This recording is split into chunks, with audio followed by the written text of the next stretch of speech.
আসলে ২১শে আগস্ট ২০০৪ সালে কিছু ঘটেইনি। সেদিন বাংলাদেশে এরকম কোনো কিছু ঘটেছে বলে অন্তত বর্তমান সরকারের সময়ে সেরকম কিছু মনে হচ্ছে না। আওয়ামী লীগ সরকার ২০০৮ সালে ক্ষমতায় আসার পরে ২১শে আগস্ট গ্রেনেড হামলার নেপথ্যে যারা ছিল তাদেরকে বিচারের আওতায় এনেছে। অনেকে জেলে ছিলেন, অনেকে বিদেশে পলাতক ছিলেন। কিন্তু আমরা দেখলাম অন্তর্বর্তীকালীন সরকার ইউনূস সাহেব আসার পরে সেই ২১শে আগস্টের যে সমস্ত মামলা সেগুলো সমস্ত কিছু বাতিল করে দেওয়া হলো। সাজাপ্রাপ্ত যারা আসামি ছিল তাদের সাজা বাতিল করা হলো। বর্তমান সংসদে সেই সমস্ত আসামিরাই এখন এমপি, মন্ত্রী, আবার প্রধানমন্ত্রীও আছে।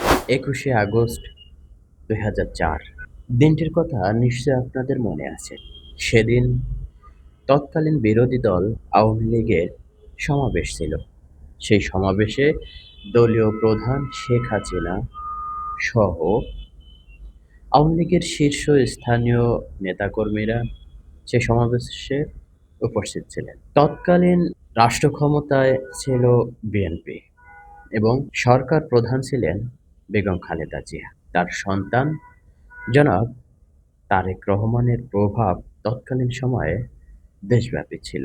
মায়ের ক্ষমতা ব্যবহার করে মূলত তিনি ছিলেন ক্ষমতার শীর্ষে। দলীয় সমস্ত নেতাকর্মীরা তার কথা শুনতে একরকমের বাধ্য ছিল।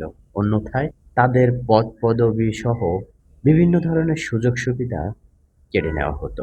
আমরা দেখেছি ২১শে আগস্ট ২০০৪-এ আওয়ামী লীগের সমাবেশে যেভাবে বৃষ্টির মতো গ্রেনেড হামলা চালানো হলো, সেই হামলায় আওয়ামী লীগের শীর্ষ নেতৃবৃন্দ অনেকে নিহত হলেন, অনেকে আজীবনের জন্য পঙ্গু হলেন।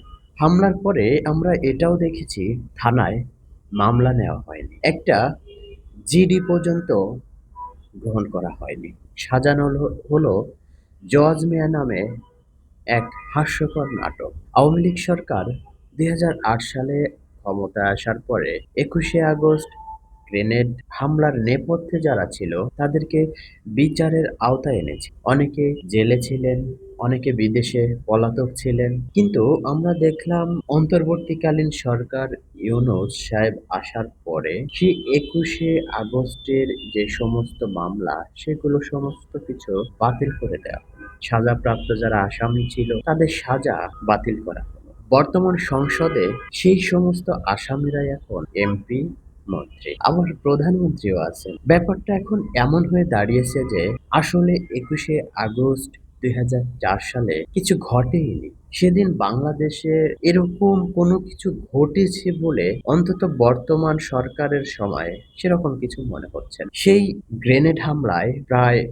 ২০-এর অধিক মানুষ মারা গিয়েছে। হাজার হাজার মানুষ আহত হয়েছে, যারা এখনো সেই আহত অবস্থায় জীবনযাপন। এই নারকীয় হত্যাকাণ্ডের বিচার তো এখন দূরের। এখন মনে হচ্ছে ২১শে আগস্ট ২০০৪ সালে এই দিনটি আসলে ক্যালেন্ডারের পাতায় ছিলই না বা কখনো আসেইনি। একটা কথা কি জানেন? আজকে যারা রাষ্ট্র ক্ষমতায় এসে এই দিনগুলোকে ভুলে দেওয়ার চেষ্টা করছে, কে জানে ভবিষ্যতে হয়তো এই যে যারা এই দিনটিকে ভুলিয়ে দেবার চেষ্টা করছে তাদের পরিণতি কতটা ভয়াবহ আকারে অপেক্ষা করছে। সত্যি বিষয়টি খুবই উদ্বেগ। একটা স্বাধীন দেশে গ্রেনেড মেরে, বোমা মেরে দিনের বেলা মানুষকে উড়িয়ে দেওয়া হবে অথচ তার কোনো বিচার হবে না। কি অদ্ভুত কি অদ্ভুত সেই রাষ্ট্রের শাসক।